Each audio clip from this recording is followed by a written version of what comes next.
The rain had been falling since late afternoon, covering the streets with a thin mist that blurred the traffic lights. Officer Rick Daniels sat behind the wheel of his patrol car, sipping lukewarm coffee and watching the drops race each other down the windshield. It was one of those slow nights where nothing much happened. No accidents, no calls, no real trouble. Just silence, broken by the hum of his engine and the occasional hiss of tires passing through puddles. He'd been on the force for 15 years. He'd seen it all, or at least that's what he liked to tell himself. Over time, he had grown used to judging people within seconds. He told himself it came from experience, from reading situations quickly. But somewhere along the line, those judgments had started coming from something else. From assumptions. From habits he never questioned. He glanced at the clock on the dashboard. Almost 9 p.m. Time crawled on nights like this. The radio buzzed softly with updates from other units, none of them interesting. Rick leaned back, stretched his shoulders, and decided to take one more slow loop through the neighborhood before heading toward the highway. As he drove through the quiet, middle-class area, he noticed a black luxury sedan ahead of him. The car stood out, not just because it was clean and shiny, but because it was moving cautiously, as if the driver was paying close attention to every speed limit sign. He narrowed his eyes, a hint of suspicion forming without reason. "Who drives a Mercedes around here this late?" he muttered under his breath. He accelerated a little, closing the distance. The driver appeared to be a woman alone with her hands at 10 and 2 on the steering wheel. Her posture was straight. She wasn't speeding, wasn't swerving, wasn't doing anything wrong. Still, Rick couldn't help the feeling that something was off. Maybe it was the way she glanced at the rearview mirror every few seconds. Maybe it was just his own restlessness looking for an excuse. He switched on his headlights and followed for another block. Then, as if to justify his curiosity, he thought he saw a dim flicker from one of her taillights. It wasn't clear if it was really broken or just the rain distorting the light, but it was enough for him to decide. "Let's check this out," he said to himself, flicking on his siren. The red and blue lights flashed through the rain, bouncing off the wet pavement. The car ahead slowed down immediately and pulled neatly to the side. No hesitation, no sudden moves. Just calm compliance. Rick parked behind her, adjusted his hat, and stepped out of his cruiser. The cool air hit his face as he walked up to her window, one hand resting on his flashlight even though he didn't need it. The window rolled down halfway. The woman inside looked composed, her expression polite but cautious. She wore a navy blue blazer, her hair neatly tied back. Her voice was soft when she spoke. "Good evening, officer. Is there a problem?" Rick scanned her face, then her hands on the steering wheel, then the interior of the car. It was spotless. Briefcase on the passenger seat, a small stack of papers, a phone holder, nothing suspicious. Still, his tone came out sharper than he intended. "License and registration, please." She didn't argue. She reached slowly into her purse, pulled out her wallet, and handed over her driver's license and registration. Her movements were deliberate, careful, as if she'd done this before. As Rick took the documents, he glanced at her name, Maya Johnson. He didn't recognize it. "Not yet. Do you know why I stopped you tonight, ma'am?" he asked, keeping his tone formal. She shook her head. "I'm not sure, officer." "Was I speeding?" Rick looked at her taillight, though the rain made it hard to tell what he'd seen earlier. "Your left taillight looks like it might be out. You aware of that?" She looked genuinely puzzled. "No, I wasn't. I had it checked last month. But thank you for letting me know." Her politeness didn't sit right with him. It felt too smooth, too controlled. People usually got nervous, defensive, something. But she just sat there, calm as still water. He decided to press a little more. "Where are you headed tonight?" he asked. "Home," she said simply. "I just finished a meeting downtown." "What kind of meeting?" he asked more sharply than before. There was a brief pause. Her eyes met his through the rain-streaked glass. "A work meeting," she said quietly. "I'm an attorney." Rick raised an eyebrow. "An attorney?"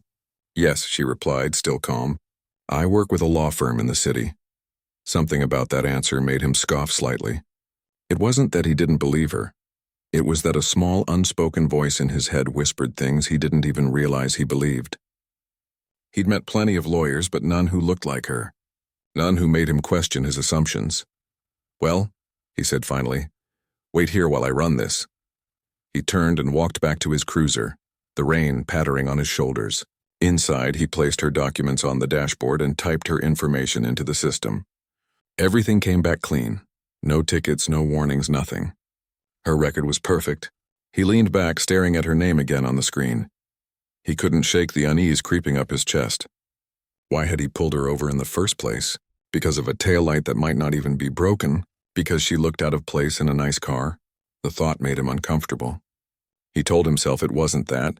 It was procedure, just good policing. Still, the explanation didn't feel honest. Through the windshield, he could see her sitting patiently in her car, both hands resting on the steering wheel, eyes forward. The wipers moved slowly back and forth, each pass clearing away the rain for just a second before it blurred again. There was something dignified about her stillness. No panic, no irritation, just quiet strength. Rick sighed. He picked up the radio to check in but stopped halfway. What was he going to say? That he'd pulled over a woman for a light that probably worked fine? It sounded thin even in his head. He looked at her license again. Maya Johnson. The name started to sound familiar, but he couldn't place it. After a moment, he stepped out of the cruiser again and walked back toward her window. Everything checks out, he said flatly, handing her license back. But you might want to get that light looked at. Thank you, officer, she said, her tone polite as before.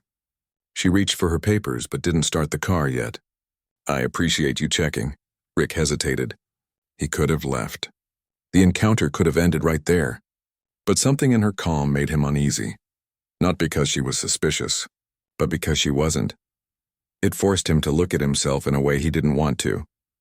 So, he said after a moment, you said you're an attorney. What kind of law do you practice? She looked at him, her expression unreadable. Civil rights law. The words hung in the air between them, carried by the sound of the rain. For a second, neither of them spoke. Rick swallowed hard. It was almost ironic, like the universe had set him up for a lesson he didn't know he needed. I see, he said, his voice quieter now. Yes, she replied, still calm. We handle discrimination cases, mostly workplace and public service issues. Rick nodded, though his mind was suddenly blank. The conversation felt heavier now, filled with something unspoken. He wanted to defend himself, to explain that he wasn't like those other cops she might have dealt with.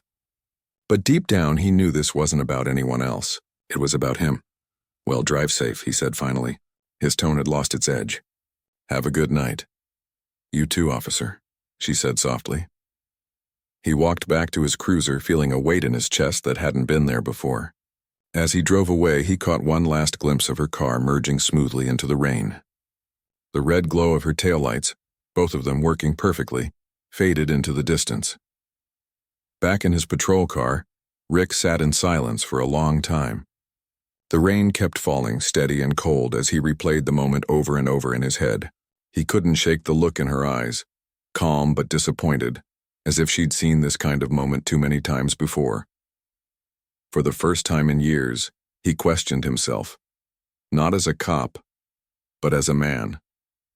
And though he didn't know it yet, that brief, uncomfortable encounter would be the beginning of a change he never saw coming.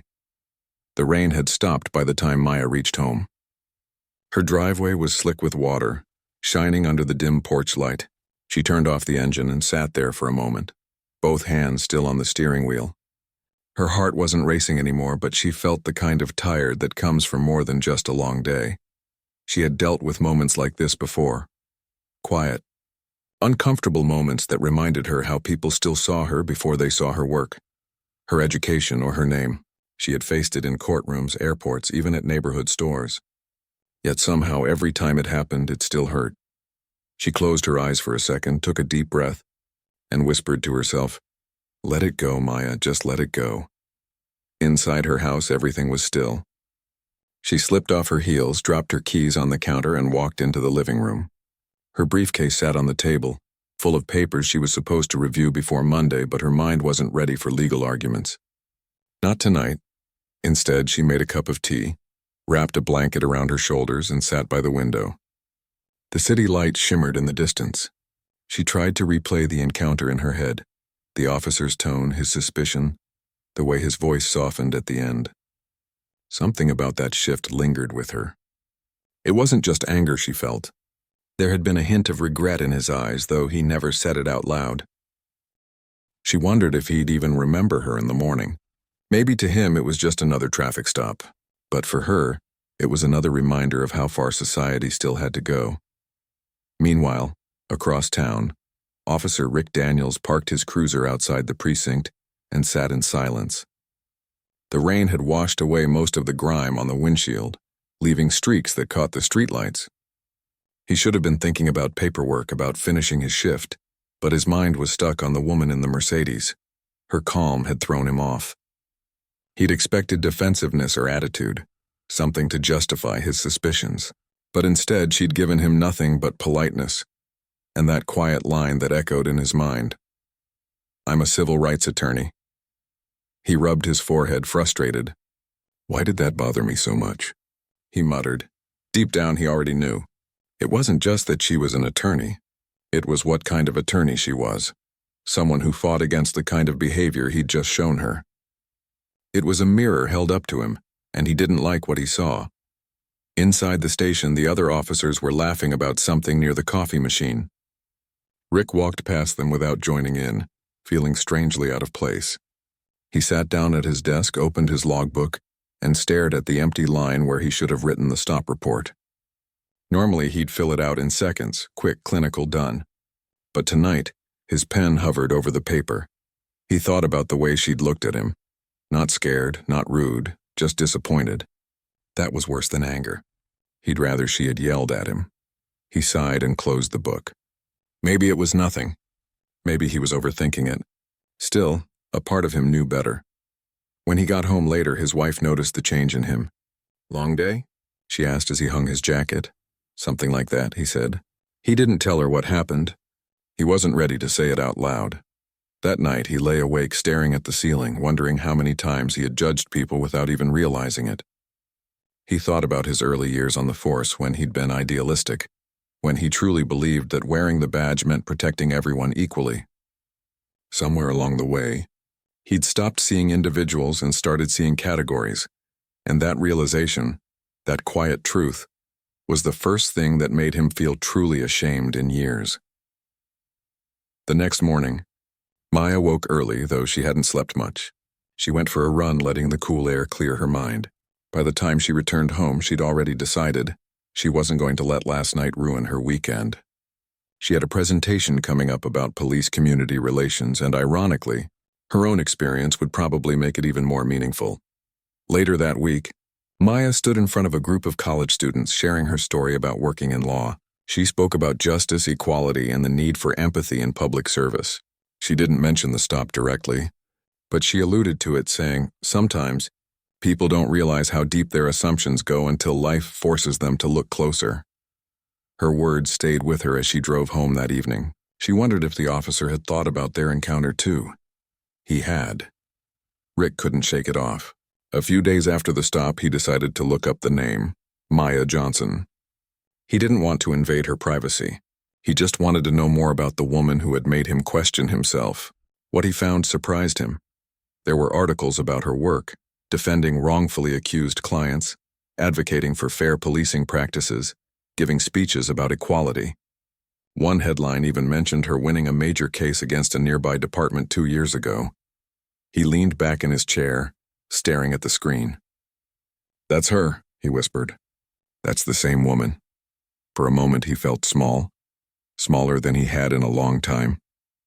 He had treated her like just another driver, but she wasn't. She was someone who had dedicated her life to fighting for fairness. And yet, when faced with her, he hadn't shown her the same courtesy. That evening, while reviewing case files, he kept thinking about something his old training officer used to say. Every person you meet has a story you don't know. Don't write it for them before you've heard it. He realized how many times he'd ignored that advice. A few days later, Rick was called into a meeting about an upcoming community outreach program. The department was partnering with local leaders to discuss improving trust between police and residents. Usually Rick stayed quiet in these sessions. They always felt like formality, something for the news cameras. But this time he listened differently. When the sergeant mentioned that an attorney named Maya Johnson had agreed to speak at one of the events, Rick's stomach tightened. Of all the names of all the people, it had to be her. He didn't know whether to feel nervous or grateful. Maybe it was a chance to make things right, or at least to understand. Meanwhile, Maya received the event invitation with mixed feelings. She had done these talks before, but this one was closer to home. The same district that had pulled her over just days earlier was now asking her to come speak about equality. She almost said no, but something in her told her to go. Maybe it was fate, or maybe she just wanted closure.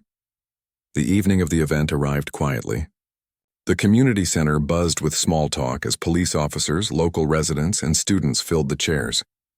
Rick sat near the back, his uniform neatly pressed, trying to keep a low profile. When Maya walked in, he felt his chest tighten again.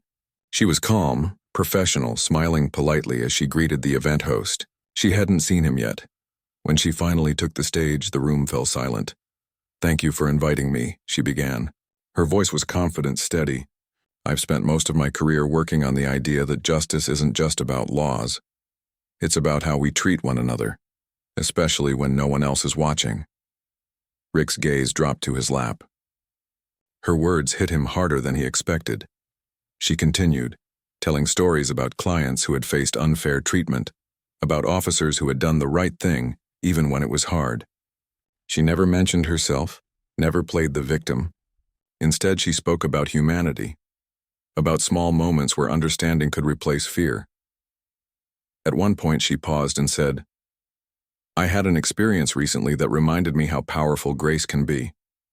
Sometimes a single encounter can change two people in completely different ways." Rick knew she was talking about him. The realization made his hands tremble slightly. After the event, people gathered around to thank her, ask questions, shake her hand. Rick waited until the crowd thinned before walking up. His heart pounded, but he knew he couldn't avoid it. "Ms. Johnson," he said quietly when it was finally his turn. She turned, surprised at first, then calm again. "Officer Daniels." "I wasn't sure you'd remember me," he said, forcing a small smile. "I remember," she replied softly. "How are you?" "I'm learning," he admitted. "I wanted to say I was wrong about that night. You didn't deserve that." She looked at him for a long moment, her expression unreadable. Then she said, "Thank you for saying that. Most people wouldn't." He nodded, feeling a strange mix of relief and humility. "I've been thinking about what you said, about seeing people as people." "You were right." Her smile was gentle. "That's all any of us can do, officer. Keep learning. Keep seeing." As she walked away, Rick felt something shift inside him, something he couldn't name yet but knew was important. For the first time in a long time, he didn't just feel like a cop. He felt human again. And for Maya, that small apology, honest, unprompted, was enough to remind her that change, however slow, was still possible. The next morning, Rick woke up earlier than usual.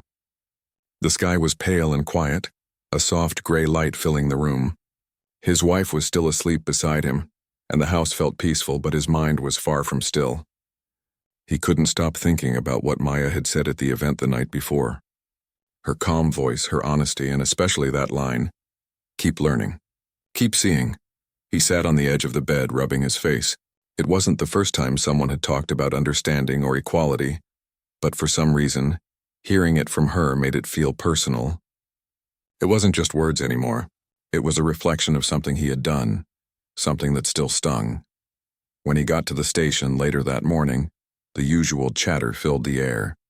Officers swapped stories about traffic stops, late calls, and weekend plans. Rick nodded and smiled where needed, but his thoughts were elsewhere. At his desk, he opened his laptop and searched for more about Maya Johnson. He wasn't sure why, maybe guilt, maybe curiosity. He found interviews, articles, and videos. In one clip, she was speaking at a courthouse rally saying, "Real justice begins when we stop assuming and start listening." He paused the video, leaning back in his chair. "Start listening," he whispered. He thought about all the people he had stopped over the years and the ones he never really saw, just questioned and let go. Faces blurred together in his memory, but one stood out clearly now. Hers, sitting calm in the rain that night. For the first time in a long time, he realized how automatic his actions had become. He didn't always mean harm, but he had stopped caring enough to notice how people felt on the other side of his authority. Later that day, during lunch, his partner, Officer Neil, noticed his silence. "You good, Rick? You've been quiet all week." Rick nodded slowly. "Yeah, just thinking." Neil laughed. About what? You thinking? That's new. Rick smiled faintly but didn't join the joke. Just about the job, man. About how we handle people. Neil raised an eyebrow. You mean the usual stuff? Respect, safety, all that? Yeah, something like that, Neil shrugged. People always gonna complain about how we do things. Can't make everyone happy. Rick didn't respond. He just nodded again, but inside he disagreed. He wasn't thinking about complaints.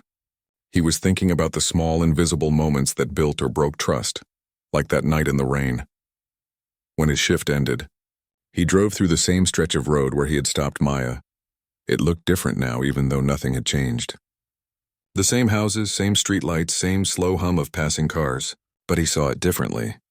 He parked for a moment, turned off the engine, and just sat there. He imagined that night again. The red and blue lights flashing on wet pavement, her face calm, his tone sharp. He winced slightly at the memory. A voice inside him whispered, "You can't undo it, but you can do better next time." The following week, the department held a new training session about community relations. Normally, Rick would sit in the back, half listening while scrolling his phone. But this time he sat near the front, notebook open. The trainer talked about unconscious bias, about how people carry silent assumptions they don't even realize. Rick wrote quietly, his handwriting uneven. Each word felt like it was meant for him. After the session, he stayed behind and asked the trainer for more reading material. The man looked surprised but handed him a few pamphlets. Rick took them home, read through them late into the night, and realized how little he'd questioned himself over the years. One article stood out. It said, "True change doesn't start with policy. It starts with awareness and humility." He thought about that for a long time. Awareness, he finally had that now. But humility was still a work in progress. Meanwhile, Maya had gone back to her routine, balancing her cases and outreach programs. She hadn't expected to see Officer Daniels again after that event. And honestly, she didn't think about him often. But every now and then she remembered his apology. It had felt real, not polished or rehearsed, but genuine. And that mattered. She had met many people who said the right things because they had to, not because they meant them. But his words had carried a weight, like they came from somewhere honest.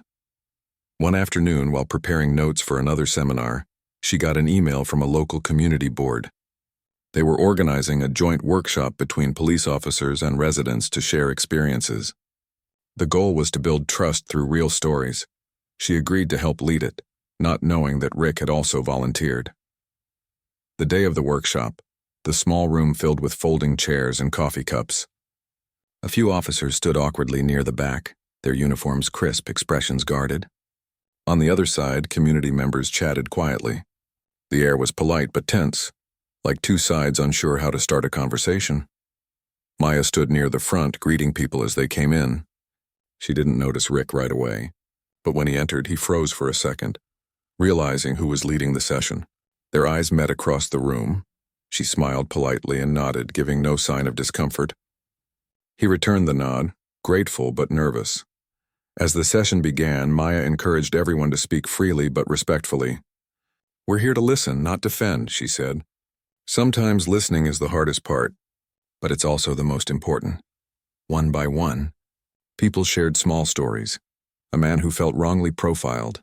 A young officer who had been unfairly judged because of his badge. The stories weren't angry. They were honest.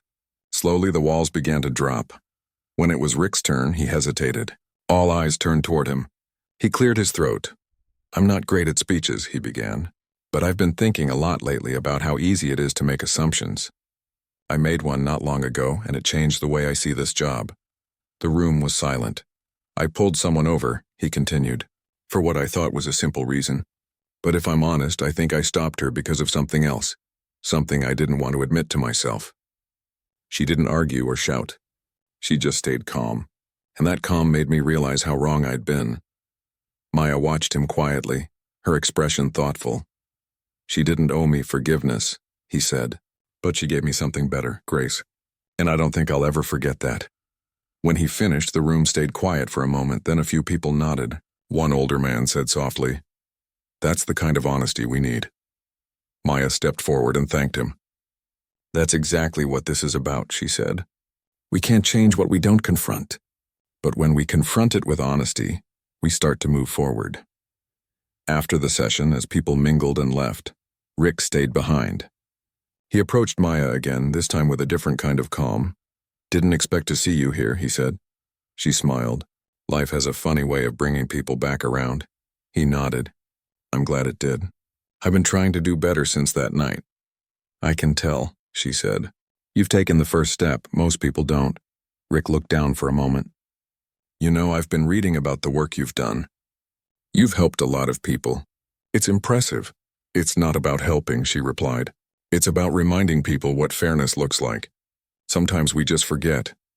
He thought about that and said quietly, "Yeah, I forgot for a while." Maya gave him a small, kind smile. "But you remembered." As they walked out of the building together, the evening sun painted the street in gold.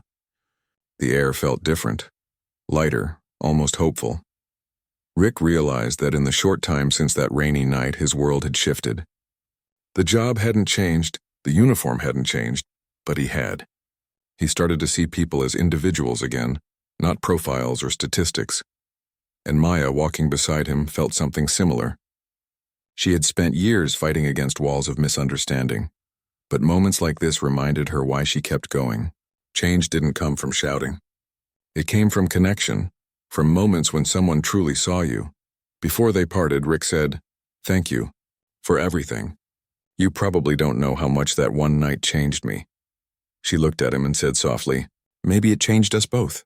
They shook hands, this time as equals, not as a cop and a citizen, not as a lawyer and an officer, but as two people who had finally seen each other clearly. And somewhere deep down, they both knew that one small moment of understanding could be the start of something much bigger than either of them imagined. Over the next few weeks, Rick found himself seeing the world differently. Every shift felt unfamiliar now. The same streets, same calls, same routine. But he noticed details he had overlooked before. The way people tensed when they saw flashing lights, the nervousness in their voices when they answered questions, the small unspoken distance between the badge he wore and the people he served. He had always believed he was fair. He never thought of himself as prejudiced. But now, he realized fairness wasn't just about following the law. It was about how he made people feel while enforcing it. One afternoon, he stopped by a small coffee shop near the station. The owner, an older man named Calvin, greeted him with a warm smile. "Haven't seen you around much, officer," he said. Rick smiled back. "Been trying to get out more. Different neighborhoods, different routes." Calvin nodded knowingly. "That's good. People notice when you show up for the right reasons." Rick paused. "What do you mean?" Calvin wiped down the counter. "Some folks around here still remember things that happened years ago. They don't forget easy, but they notice when an officer listens instead of assuming." Rick took a sip of his coffee, feeling those words settle deep in his chest. Listens instead of assuming. That was exactly what Maya had said, Maureen in her own way. Later that week, his department held another community meeting. This time, Rick volunteered to help organize it. He made sure it wasn't just about rules and statistics. He invited people to share personal experiences, stories of fear, frustration, and also hope. When the evening came, the community hall filled with people. Rick stood near the door, greeting them as they walked in. Some were hesitant, their faces wary, but he smiled genuinely at each one. He wasn't pretending. He wanted them to know he was there to listen. Maya arrived a few minutes later, carrying a folder of notes. When she saw him, her eyes softened with recognition. "Officer Daniels," she said warmly. "Please," he said, smiling. "Just Rick." "All right then, Rick," she said, shaking his hand. "It's good to see you again," he nodded. "You too. Thanks for coming. I've been trying to do things differently." "I can tell," she replied. "You're showing up. That's where change starts." As the meeting began, people took turns speaking. Some talked about moments when they felt ignored by officers. Others spoke about good experiences, the rare ones that reminded them not every cop was the same. The air was heavy but honest. When a young man stood up to share how he was treated unfairly during a traffic stop months ago, Rick listened carefully. His story was painful to hear, not because it was dramatic, but because it was so familiar. The man's voice shook slightly as he said, "Sometimes I feel like I have to prove I'm not a threat before I can even say hello." Rick's throat tightened. He wanted to apologize not for that specific incident, but for all the unseen moments like it. When the young man finished, Rick raised his hand. "Can I say something?" he asked quietly. All eyes turned to him. "I've been a police officer for a long time," he began, "and I'll be honest. I thought I knew what fairness looked like, but I didn't. I was following rules, not realizing how much tone and attitude can change everything. I've made mistakes. I made one not long ago, and it made me see myself differently." He paused, his voice catching slightly. "I can't undo those moments, but I can do better going forward. And that's what I'm here for. To listen, to understand, and to change where I need to." The room was quiet. Nobody clapped, but nobody turned away either. People simply listened. For once, it didn't feel like a speech. It felt like truth. Afterward, as the crowd dispersed, a few people approached Rick to thank him for being honest. One woman said, "It's rare to hear that kind of honesty from an officer." He smiled humbly. "It's overdue," he replied. Outside, as the evening breeze cooled the air, Maya joined him. "That was brave," she said. "You didn't try to defend yourself. You just spoke honestly," Rick nodded. "I'm tired of pretending I know everything. I didn't realize how much I was missing." Maya smiled gently. "Awareness is the first step. The rest takes time." They stood there for a moment, both quiet, watching the sun sink behind the buildings. For the first time in a long time, Rick felt peace, and not because everything was fixed, but because he was finally facing himself with honesty. Over the next few days, something shifted in how people interacted with him. When he patrolled neighborhoods, residents nodded at him instead of turning away. Kids waved. Shop owners smiled. The difference wasn't big, but it was real. People sensed something in his presence, a warmth that wasn't there before. One afternoon, he responded to a call about a minor car accident near the intersection downtown. When he arrived, two drivers were arguing, a young man and a middle-aged woman. In the past, he might have barked instructions to calm them down. But this time he listened first. He approached slowly and said, "All right, let's take a breath. No one's hurt, right?" They both shook their heads. "Good. Then let's figure this out together." He didn't raise his voice. He didn't accuse. He just talked to them like people. Within minutes, the tension eased, and both drivers thanked him for being calm. As he watched them leave, he realized something simple but powerful. People responded to energy. If he came with aggression, they gave it back. If he came with understanding, they softened. That night, he went home feeling something he hadn't felt in years, pride. But the kind that comes from doing right, not just following rules. At home, he found a letter in the mail addressed to him from the community office. Inside was a handwritten note from one of the attendees of the meeting. It read, "Thank you for listening.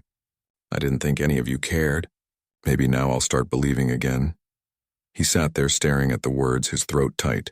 It was such a small note, but it meant more than any award he had ever received. The following weekend, he attended another workshop, not because he was assigned, but because he wanted to. Maya was there too, leading another discussion. This one was about empathy in public service. When she spoke, he could tell she wasn't just addressing the crowd, she was living her message. Every sentence came from real experience. At one point she said, "Empathy doesn't mean agreement. It means seeing someone's humanity even when it's inconvenient." Rick nodded quietly to himself. That single sentence summarized everything he had been learning the hard way. After the workshop, he helped her pack up some papers and said, "You know, every time you speak, it makes me want to do better." Maya laughed softly. "Then I'm doing my job," he smiled. "No, I think you're doing more than that." She looked at him kindly. "We're both trying, and that's what matters." As weeks turned into months, Rick became known in the department as the one who always went the extra step, checking on people after calls, volunteering for community work, helping new officers understand the importance of tone and respect. Some of his colleagues teased him at first, but others started to follow his example. It wasn't a revolution. It was quiet change, slow, steady, real. One evening, while driving through the same stretch of road where it all began, he noticed the familiar glow of the streetlights reflecting on the pavement. The memory of that rainy night came rushing back. The flashing lights, his sharp tone, her calm voice. He smiled faintly, shaking his head. "You really turned me around, Maya," he said softly to himself. Not long after, his department announced a new community partnership program, and Maya was asked to co-lead it with a representative from the police side. When she heard who they chose, she smiled. It was Rick. Their first official project together felt surreal. Two people who had started on opposite sides of an uncomfortable encounter were now working side by side to bridge the gap between law and community.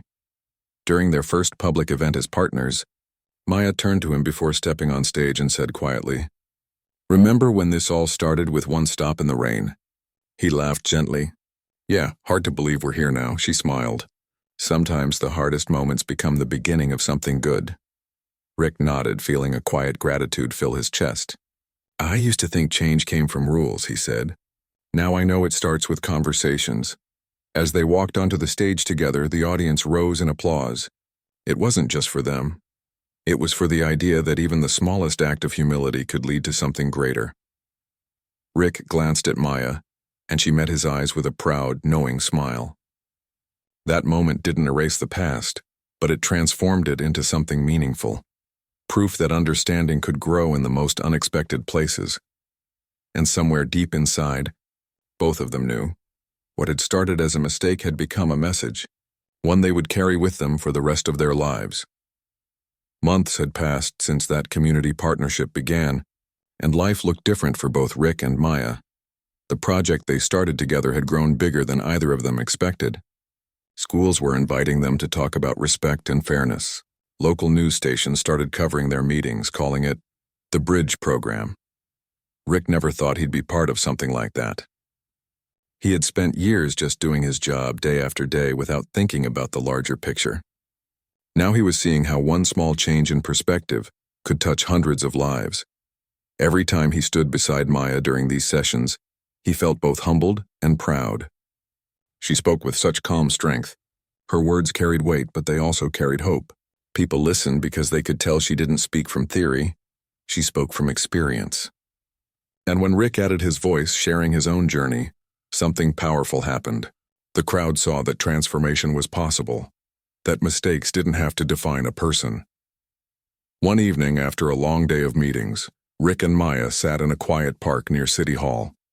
The sun was setting, painting the sky in soft orange and pink. The sound of children laughing in the distance mixed with the gentle hum of cars on the road. Maya looked thoughtful. "You know, Rick, I never imagined I'd be working side by side with a police officer, especially after what happened that night." Rick smiled a little. "Yeah, me neither. If someone had told me then that we'd end up here, I would have laughed." She nodded, watching the horizon. "It's strange how life works. Sometimes the worst moments lead to the best lessons." He leaned back on the bench, thinking about that rainy night, the flashing lights, the sharp words he'd used. The memory still made him wince. "You taught me something that night," he said softly. "You didn't yell or fight back. You just spoke to me like a person.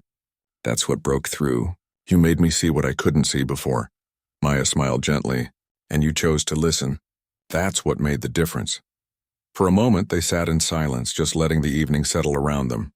Rick finally said, "You know what's funny? That one traffic stop changed both of us." She looked at him curiously. "Changed me too?" "Yeah," he said. "You said that you'd been dealing with this kind of thing your whole life. But that night you could have given up on people like me. You didn't. You kept believing that people can change." She thought about that for a moment, then nodded. "Maybe I needed that reminder too. It's easy to get tired of fighting the same fight. But seeing you change, and it gave me hope again." They shared a quiet smile. Over the next few months, their program continued to grow. They visited schools, churches, and community centers. They spoke not just about racism or prejudice, but about empathy, patience, and listening. They showed people how to talk without shouting, how to disagree without hate. At one school, after their talk, a student raised his hand and asked, "So, Officer Rick, what made you actually change?" Rick looked at the boy and said, "Someone treated me better than I deserved." The room went quiet. Even Maya glanced at him with surprise, then smiled. He continued, "When someone meets you with calm instead of anger, it's hard to keep being the same. That's what happened to me, and I realized I can do that for others too." The students clapped softly, and one girl said, "I wish more grown-ups thought like that." Rick laughed. "Me too. Afterward, as they walked to the parking lot, Maya said, "You're getting good at this, you know." He grinned. "You mean talking about my mistakes in front of strangers?" She chuckled. "I mean showing people that it's okay to learn from them." Rick shrugged modestly. "Well, if I can help one kid think differently, it's worth it." Their work started drawing attention from neighboring towns. A few other police departments invited them to speak. Some officers were resistant, but others genuinely wanted to listen. Rick knew that not everyone would change, but even a few was a start. One afternoon, they were invited to a regional law enforcement conference. The hall was filled with officers from across the county. Rick felt nervous at first. This wasn't a friendly community group. These were his peers, the ones who might see vulnerability as weakness. When it was his turn to speak, he took a deep breath and said, "I'm not here to point fingers. I'm here because I was one of you. Someone who thought he was doing everything right. But I realized that following the rules isn't enough if we forget the people behind them." He talked about that rainy night, not naming Maya, but describing how the encounter changed him. He spoke about the shame he felt afterward and the slow process of unlearning. By the time he finished, the room was silent. A few officers nodded. Some looked uncomfortable but thoughtful. When he stepped off the stage, several came up to shake his hand. One young officer said, "Sir, thank you. I needed to hear that." Rick smiled. "I did too, once." After the conference, he found Maya waiting near the exit. "You were great," she said. He exhaled in relief. "I wasn't sure how they'd take it." "You spoke with heart," she said. "That's what matters." As time went on, their partnership became something people talked about across the state. Articles were written. A few documentaries even featured their story briefly. But to Rick and Maya, it wasn't about fame. It was about impact. One day they received an invitation to speak at a national forum on justice and reform. It felt surreal. The event was held in a large auditorium with people from all over: judges, teachers, police, activists, and students. When it was their turn to go on stage, Maya began by telling their story from her perspective. She spoke with calm confidence, describing how assumptions can lead to pain and how grace can lead to change. Then Rick took the microphone. "When I first met Maya," he said, "I saw what I wanted to see, not who she really was. I thought I was doing my job, but I wasn't. I was reacting from my own bias. That day she could have yelled, could have walked away angry. Instead, she looked me in the eye and told me the truth, that I had treated her like she didn't matter. I'll never forget that. It's what made me start over." The audience was silent, hanging on every word. Then he added, "I don't tell this story because I'm proud of what I did. I tell it because I'm proud of what I've become since then." When the applause came, it was warm and genuine. Maya and Rick exchanged a quiet glance, not one of triumph, but of mutual understanding. They knew the journey wasn't over, but it was worth every step. After the event, they walked outside into the evening air. The city lights shimmered and the noise of traffic filled the background. Rick turned to Maya and said, "I used to think change came from enforcing rules. Now I think it comes from moments like this, people talking, listening, forgiving." Maya nodded. "Forgiveness doesn't erase what happened. It just gives space for something better to grow." He smiled. "You've got a way with words, you know that?" She laughed softly. "And you've got a way with people now. I guess we've both changed." They stood there for a while, watching the cars pass by. The air was cool and a soft breeze rustled the trees. Rick felt grateful, not just for the second chance, but for the lesson that came with it. Before they parted, Maya said, "You know, Rick, maybe one day people won't need stories like ours to remind them to treat each other better." He looked thoughtful. "Maybe, but until that day I'll keep telling it." She smiled. "Then we'll keep telling it together." They shook hands, but it didn't feel like a handshake anymore. It felt like a promise. As Rick walked back to his car, he thought about how far he'd come. He remembered that first night, the rain, the flashing lights, the tension. It all seemed like a lifetime ago. He had started that night thinking he was enforcing the law. But what he learned since then was something deeper. that justice without humanity isn't justice at all. He sat in his car for a while, staring out at the road. The streetlights glowed softly, reflecting on the windshield. He thought about all the people he had met since that night. The faces, the voices, the stories. He realized that every person carried their own truth, and it was his job to listen, not judge. As he drove off, he felt a quiet peace settle over him. The world outside hadn't changed completely, but he had. And sometimes, that's where real change begins. With one person deciding to do better. And somewhere, in another part of town, Maya looked out her window at the same night sky and smiled, because she knew that even the smallest spark of understanding could light the way for others. That was the story they shared. Not of blame or guilt, but of growth, courage, and the simple power of seeing each other as human. And that was enough.